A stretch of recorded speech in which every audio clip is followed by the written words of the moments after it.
이제 16차례에 걸친 스가랴서 강해는 지난주 마쳐졌습니다. 어려웠죠? 스가랴서. 어려웠군요. 예, 구약이 전반적으로 좀 어렵습니다.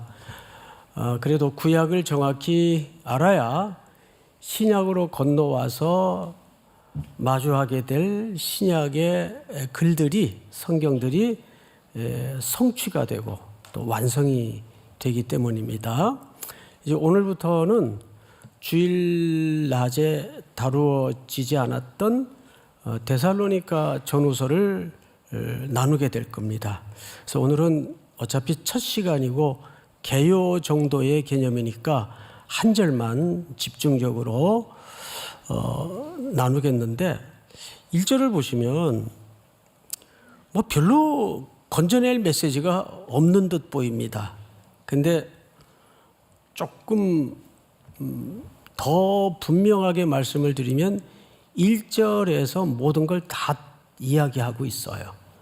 마치 도토리 안에 상수리 나무가 감추인 것 같은 그런 기능과 역할을 1절이 하고 있습니다. 그러니까 보통 연희 때 서신을 쓰는 인사말 정도가 아닙니다. 그 이상의 의미를 담고 있어요. 그래서 보통 우리는 이 1절을 사도 바울이 편지 형식을 통해서 글을 쓸 때 늘 쓰는 그런 전형적인 어투다라고만 생각을 하는데, 우선 편지를 쓸 때 뭐 요즘은 편지를 많이 안 씁니다만은 그래도 메일이라는 수단이 새로 생겼죠. 발신자가 있게 돼 있습니다. 발신자가 있으면 이 글을 받아야 되는 누가 있게 되죠? 수신자가 있게 됩니다. 그래서 발신자가 누구고 수신자가 누구냐는 어쩌면 그 편지의 모든 성격을 담아내고 있다고 해도 과언이 아닙니다. 그리고 이제 그 끝에 마치 부록처럼 붙어져 있는 인사말이 소개가 되겠죠. 근데 인사말 자체가 굉장히 중요해요. 자, 그래서 1절부터 보도록 합니다. 바울과 실로아노와 디모데는 특이하게도 발신자가 한 명입니까? 세 명입니까? 세 명이에요. 당연히 핵심 저자는 바울이 맞습니다. 그러면 바울이 이렇게 해도 받아 읽는 쪽에서는 이거 모를 리 없고 의미가 전혀 안 통할 리 없을 텐데 굳이 실로아노라는 이름을 얹어놓고 동역자인 디모데라는 이름을 얹어놓은 데에는 이분들의 합의가 있었을까요? 없었을까요? 당연히 있었습니다. 예를 들어서 누가 어디에 공문을 보내는데 난 동의한 적도 없는데 거기 제 이름을 갖다가 공동 발신자로 보낸다면 나중에 그런 게 굉장히 많아요. 그냥 좀 이름 빌리기 위해서 묻지도 않고 그냥 얹어놓고 보내는 경우가 굉장히 많습니다. 그러면 이제 밖에서 소문이 들어와요. 목사님 이런 데도 관여하세요? 어떤 데인데요? 여기에 목사님 명단이 나왔던데요. 저는 한 번도 동의한 적도 없고 지금 처음 알았네요. 이러는 경우가 있겠어요? 없겠어요? 굉장히 많습니다. 그래서 본인의 합의나 동의 없이 이렇게 발신자의 이름으로 표기되는 것은 불가능합니다. 그렇다면 이 공동 발신자로 실로아노도 디모데도 허락을 하고 합의가 이루어졌다는 얘기입니다. 근데 그게 뭐 이렇게 중요할까? 여러분, 여기 일단 인물 한 분 한 분을 좀 먼저 소개를 하고 왜 이 세 명의 공동 발신자의 의미가 오늘날 교회에 그렇게 중요한가? 우선 실로아노는 보통 다른 성경에는 실라라고도 표기되어 있습니다. 바울과 실라. 그러면 실로아노라고 쓰여질 때와 실라라고 쓰여질 때의 차이가 뭐냐? 실로아노라고 쓰여질 때는 일단 헬라식 표기입니다. 근데 실라라고 표현될 때는 히브리식 표기예요. 그러면 이 사람의 그 성장 과정의 정체가 자연스럽게 드러납니다. 이 사람은 이방 땅에 흩어져 살던 유대인인데 1.5세쯤 되겠죠. 가정의 어떤 환경적 변화 때문에 유대 본토에서 살았거나 또는 살지 못하고 외국에서 태어났거나 둘 중에 하나예요.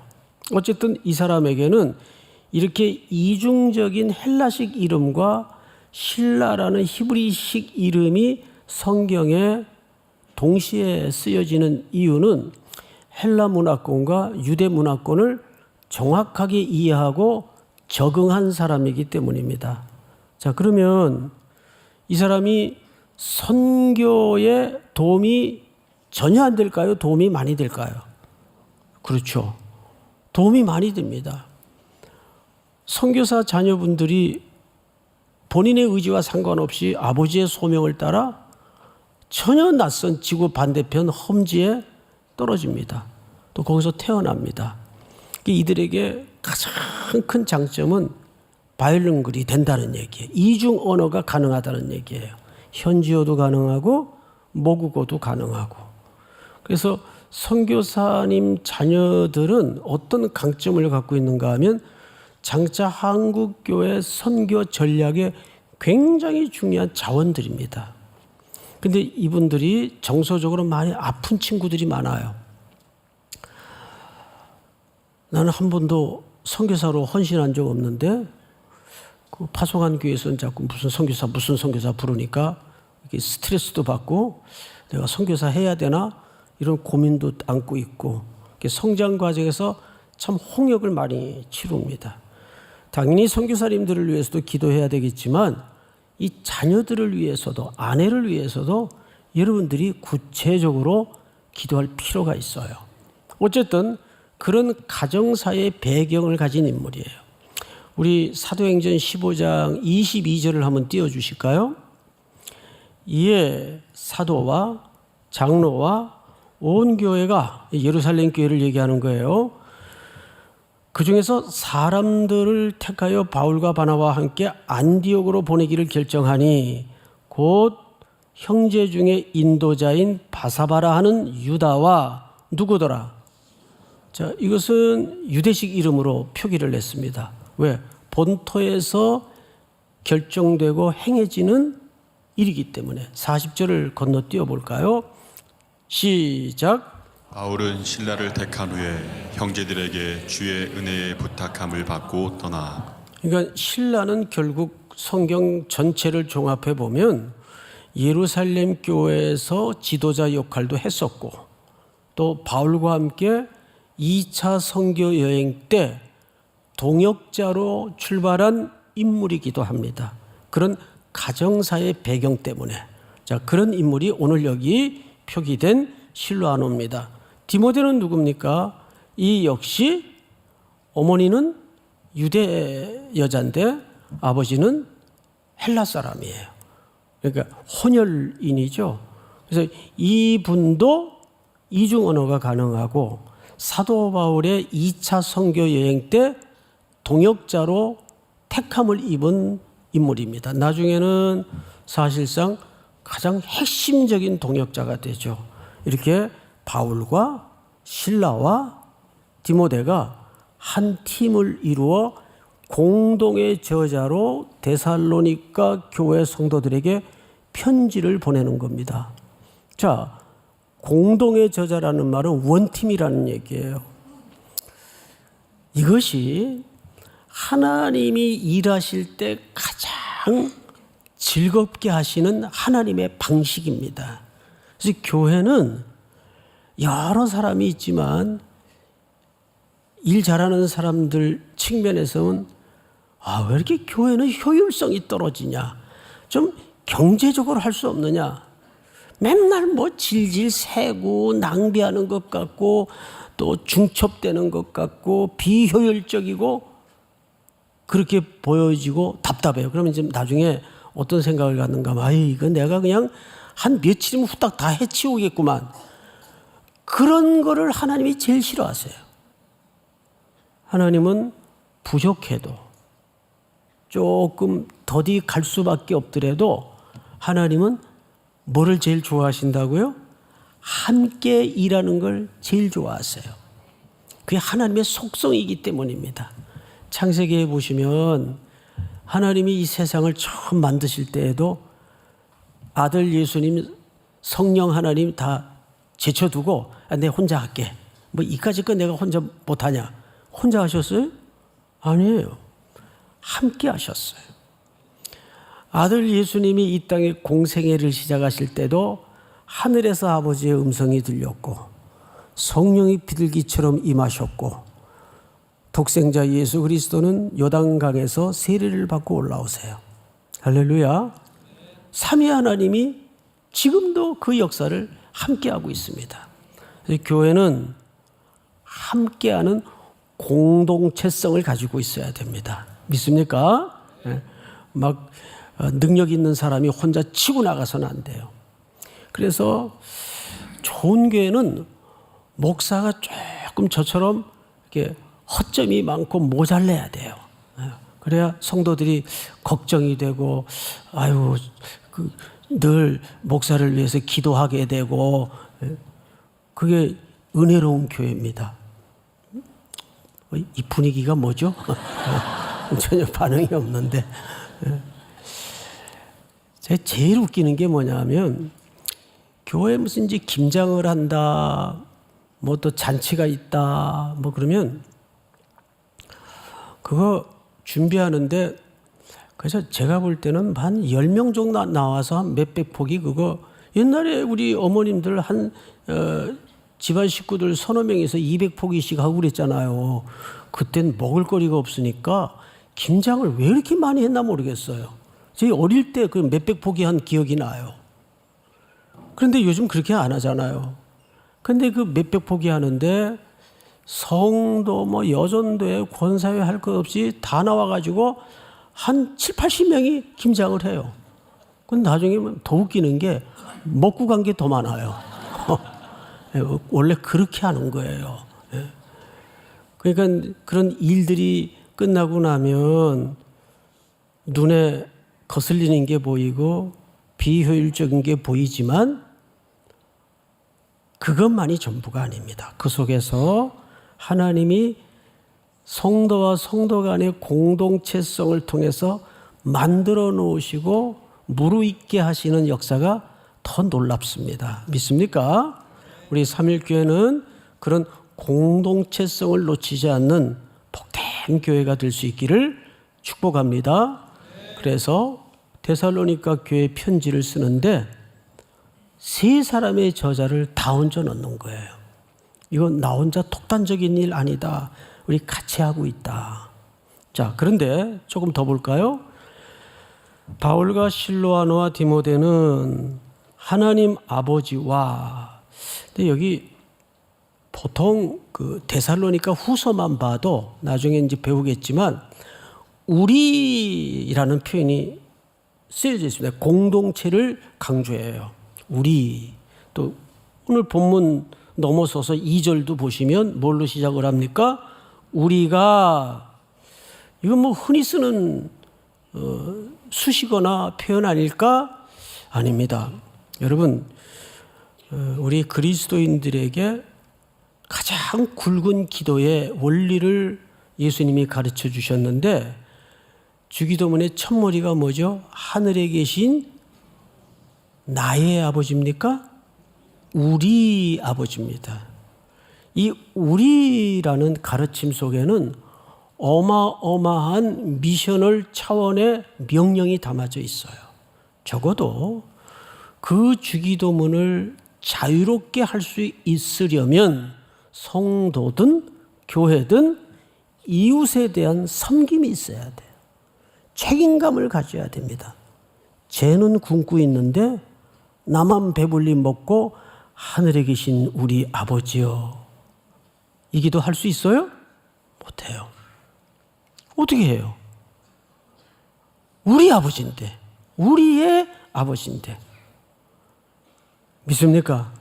그래서 꼼꼼하게 주기도문을 기도하다 보면 이것만 평생 실천하고 살아도 전부이겠다.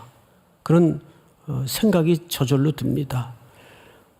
우리라는 표현을 쓰죠. 여기서도 사실은 그 연약하고 고아와 과부와 나그네들에 대한 어떤 심정을 묵는다는 거죠. 가족의 개념으로 묵는 겁니다. 누구든 우리로 들어올 수 있어야 돼요. 이것이 이제 뒤 후반절에 가서는 조금 더 깊은 신학적 담론을 담아내고 있습니다. 자, 볼까요? 하나님 아버지와 주 예수 그리스도 안에 있는, 자, 그냥 예수 그리스도 해도 뭐 소통이 불가능하겠습니까? 가능하겠죠. 그런데 굳이 예수님 앞에다가 무슨 글자를 붙였어요? 주라는 글자를 붙였어요. 주. 퀴리오스. 주인이라는 뜻이에요. 주제라는 뜻이에요. 자, 그러면 주라는 말이 여기에 의도성을 가지고 삽입한 이유가 있습니다. 이 시대는 서슬퍼런 절대 국가인 로마 제국하의 시대입니다. 로마의 최고의 가치, 최고의 질서는 뭡니까? 가이사가 주님이십니다. 이것이 로마의 최고의 철학이에요. 가이사가 주님이십니다. 그래서 인사말에도 삶의 모든 메커니즘 속에서도 황제인 가이사가 주님이라는 고백을 거절한다면 삶이 영위되지 않는 그런 시대입니다. 가이사를, 황제를 신으로 숭상해야 경제활동도 가능하고 크레딧 카드도 발급이 되고 은행도 개설이 되는, 상인조합에도 들어가서 비즈니스를 할 수가 있는. 그러나 가이사를 주로 고백하지 않을 때는 그 모든 사회 시스템이 로마 제국이 제공하는 경제의 밥거리에 대해서는 각오해야 돼요. 쉽겠어요? 그러나 데살로니가 교회 성도들에게 더 정확하게 우리에게는 참된 주님이 계십니다. 주 예수 그리스도 안에서. 할렐루야. 제가 이번에 어제 새벽에 도착을 했는데 힌두권 선교회 이제 세미나 겸 현장에 같이 하기 위해서 갔다가 그 대원 중에 우리 교회 웨이홈이라는 찬양 팀이 하나 있습니다. 웨이홈. 모르셨나요? 지난 1월 3일 예수 3일에도 소개가 잠깐 됐는데 거기 멤버 하나가 이번에 동참을 했어요. 이런 얘기를 하더라고요. 유튜브로 올라오는 모든 그 찬양 또는 기도의 영상의 광고 수입을 일절 취하지 않기로 5명의 팀원들이 합의해서 결정을 했다는 거예요. 그래서 제가 이제 사역 현장으로 갈 때는 그 얘기를 흘려 듣다가 돌아오는 길에 궁금해서 왜 그렇게 결정을 했냐. 팀도 운영을 해야 되고 경영을 해야 될 텐데 이게 필요하지 않겠냐. 그랬더니 맞대요. 그렇지만 찬양을 듣다가 기도를 같이 하다가 중간에 짠 하고 광고가 이제 정기적으로 뜬다는 거예요. 그러면 그 회사에서는 이때는 광고가 들어가면 안 돼. 이 한마디가 끝나고 광고를 넣어야 돼. 그럴까요?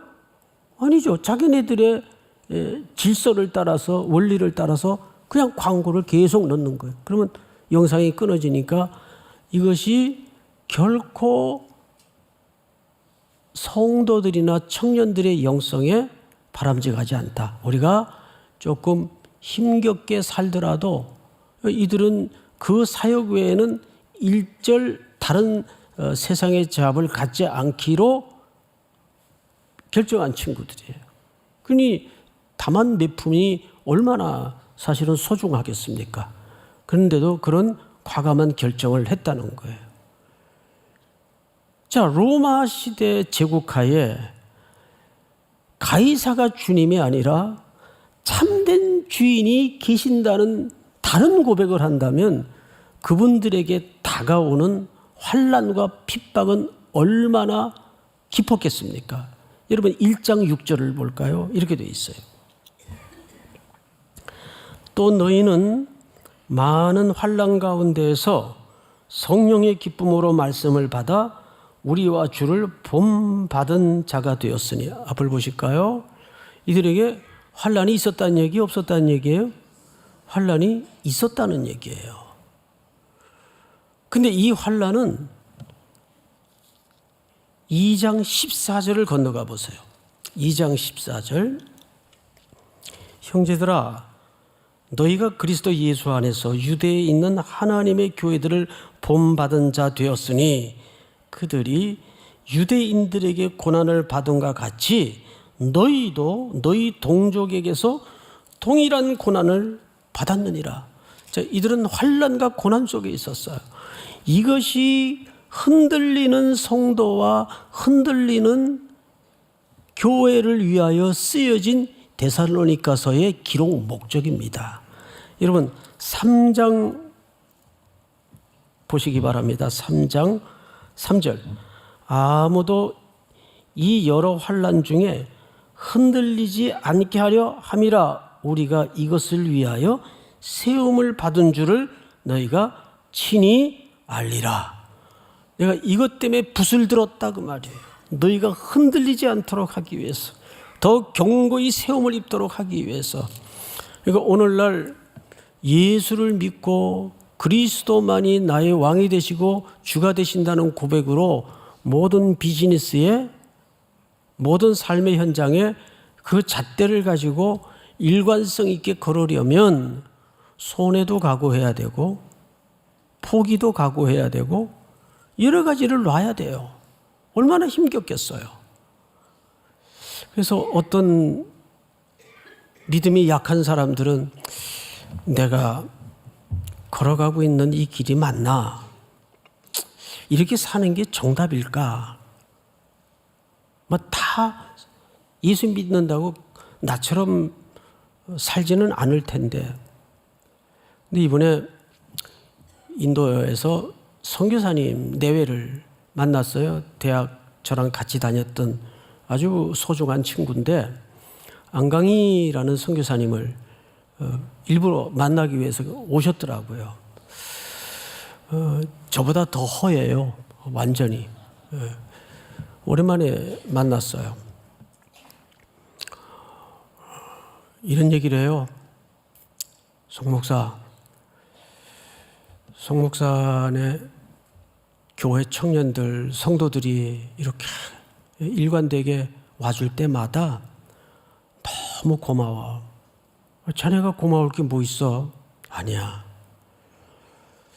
혼자 분투를 하다 보면 어떤 생각이 치밀어 오르는가 하면 첫째 너무 고독하고 또 어떤 일에 대해서는 확신이 서지 않을 때도 있고 또 선교사인데도 불구하고 대단한 친구인데도 정말 흔들릴 때가 있는데 이게 청년들이 꾸준히 와서 사역을 같이 확인해주고 같이 섬겨주고 할 때 내가 고독하게 걸어왔던 이 길이 틀리지 않았구나. 거기서 깊은 용기를 갖는다는 거죠. 거기서 용기를 갖고. 그래서 송 목사 단기 선교라는 말 쓰지 마라. 이제는 왜 단기 선교야? 그러고 보니까 단기 선교라는 말이 어폐가 있더라고요. 아니 한 곳에 30년씩 다니면 그게 무슨 단기 선교예요? 우리 단기 선교라는 말 쓰지 맙시다. 이제 선교지 무슨 단기 선교예요. 우리의 긴 인생과 삶을 통해서 하나님 앞에 선교로 드려지는 제물 같은 삶인데 무슨 단기 선교예요. 그래서 제가 돌아오는 비행기 안에서 단기라는 말을 쓰지 말자. 다 이제 고치세요. 담벼락에 뭐 포스터 있는 것도 단기라는 말 다 빼세요. 장기 선교. 장기 선교. 사실 장기 단기 개념 자체가 의미가 없어요. 우리의 whole life가 그냥 선교입니다. 믿습니까? 거기서 격려를 받는다는 거예요. 위로를 받는다는 거예요. 흔들리고 있을 때. 자, 성경을 다시 보십시다. 주 예수 그리스도 안에 있는, 그래서 안에 있는. 자, 이게 어쩌면 오늘 이제 설교의 가장 하이라이트 격인데, 보통 그리스도 안이라는 말은 사도 바울의 주제어입니다. 엔 크리스토스라는 말 많이 들어보셨죠? 이 엔이라는 말이 전치사예요. 두 가지 의미가 있어요. 첫째는 말 그대로 공간적 개념이에요. 그 안에. 그러면 우리가 지금 누구 안에 지금 서 있다는 얘기죠? 그리스도 안에 머물러 있다는 얘기입니다. 그런데 이 말에 또 다른 의미가 담아져 있는데, 무엇으로부터, 무엇에 의해서, 그러니까 이 안이라는 말을 n이라는 전치사를 그리스도로 말미암아 이렇게 번역을 해도 틀리지 않습니다. 자, 그러면 우리의 인생과 존재의 근거는 첫째는 그리스도로 인해서 하나님에 의해서 누구 안에 있게 되는 거죠? 그리스도 안에 있게 되는 겁니다. 어떻게 우리를 그렇게 그리스도에 의해서 그리스도 안에 머물게 하셨을까? 마지막 인사말이 결정적이에요. 마지막 인사말이 이렇게 되어 있습니다. 데살로니가인의 교회에 편지하노니 은혜와 평강이 너희에게 있을지어다. 할렐루야. 은혜와 평강이 여러분들에게 있기를 축복합니다. 자, 그런데 이 순서를 바뀌면 안 됩니다. 항상 은혜가 먼저 나오고, 은혜를 카리스라 그래요. 선물 또는 구원을 은혜라고 그러죠. 은혜와 그 다음에 뭡니까? 샬롬, 평강을 얘기합니다. 자, 그러면 이 순서가 왜 이렇게 중요하냐면, 먼저 은혜라는 말은 하나님과의 관계를 얘기하는 거예요. 하나님과의 관계. 우리는 하나님과 단절된 상태에 머무른 죽음을 향하는 길목에 있었습니다. 그런데 어떻게 하나님과 관계가 회복이 됐죠? 예수 그리스도의 십자가의 죽음의 브릿지 역할을 통해서 하나님과 우리 사이에 끊어진 생명의 다리를 아무도 여타 종교를 갖다 들이대도 그걸 건너게 할 수단이 없었어요. 사형리에 보면 그 그림이 나오죠. 거기에 누가 생명의 다리가 되셨냐 하면 십자가에 나를 대신해 죽으신 예수 그리스도가 생명의 다리가 되셨어요. 그 그리스도의 죽음으로 인하여 우리가 하나님과 관계가 회복이 되고, 이 서신서에서 인사말에 담아진 평강은 별일 없지, 걱정거리 없지, 뭐 큰일 없지, 이런 의미가 아닙니다. 여기서 말하는 평강은 온전하고 행복한 상태를 얘기하는데, 그 첫 번째 화목이 끊어진 우리와 하나님과의 관계의 화목입니다. 그럴 때 이웃과의 회복과 이웃과의 화목도 가능해지는 거예요.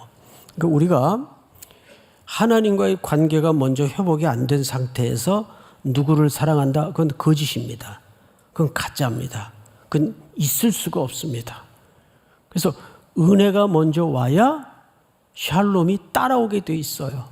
할렐루야. 그래서 먼저 제가 명절 때 하루 이틀 쉬면서 푸사를 다 바꿨어요. 그 나이아가라 폭포 물이 떨어지는 그 그림을 딱 궁금하면 들어가 보세요. 딱 보면 거기 글이 이렇게 적혀져 있습니다. 위로부터 뭐든지 하나님으로 통한 위로부터 쏟아지고 위로부터 뭔가가 임해야 공동체든 개인이든 살아납니다. 샬롬이 임하는 거예요.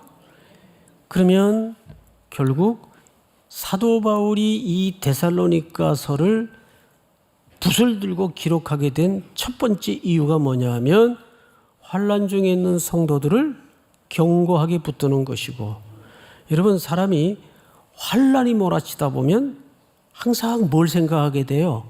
언제 이 세상이 끝나나? 언제 이 험악한 세상이 끝장이 날까? 종말에 대한 잘못된 기대를 갖고 있어요. 그래서 이 데살로니가의 주된 주제가 잘못된 종말론과 잘못된 재림관을 갖고 있습니다. 죽은 자는 어떻게 될 것이며, 이런 미래에 대한 두려움 때문에 흔들리고 있으니까 그런 것에 대한 바로 잡는 내용들로 빼곡히 들어차 있습니다. 또 하나의 중요한 기록의 목적이 뭐냐면, 이렇게 종말에 몰입하다 보면 뭐가 많이 일어날까요? 거짓 교사들이 일어납니다. 그래서 막 생성되기 시작한 어린아이 같은 이 교회에 오만 돌아다니는 거짓 철학자들, 거짓 속임수, 거짓 교사들이 들어와서 복음을 희석시키고 다른 복음을 얘기하고 더 그들의 마음을 어수선하게 만들고 어지럽히는, 그러니까 어쩌면 이 시대가 맞이하고 있는 상황과 데살로니가 교회가 처해 있던 상황이 일치합니다. 오늘 이 데살로니가서 인사말에 담아진 메시지를 통해서 여러분들이 또 한 주뿐만 아니라 이 서신이 마쳐질 때까지 다시 한번 우리의 신앙을 새롭게 빌드업하는 큰 성장과 성숙이 있기를 주의 이름으로 축원하고 축복합니다. 다 일어나십시다.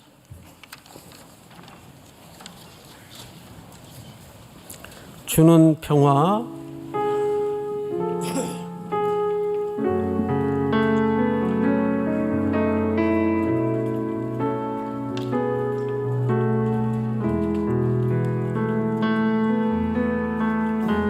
주는 평화, 막힌 담을 거두어셨네.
지금은 우리 구주 예수 그리스도의 은혜와 하나님 우리 아버지의 끝없는 사랑하심과 성령님의 교통, 위로, 모든 것들을 부욕케 하시는 역사가 오늘 그리스도 안에서 은혜와 평강을 누리며 서기로, 걷기로 작정하여 저문을 나서는 사랑하고 사랑하는 귀한 삼일의 공동체 한 사람 한 사람 머리 위에 해외, 국내, 멀리 출타해 있는 가족들, 복중의 생명까지 영원토록 함께 있을지어다. 아멘.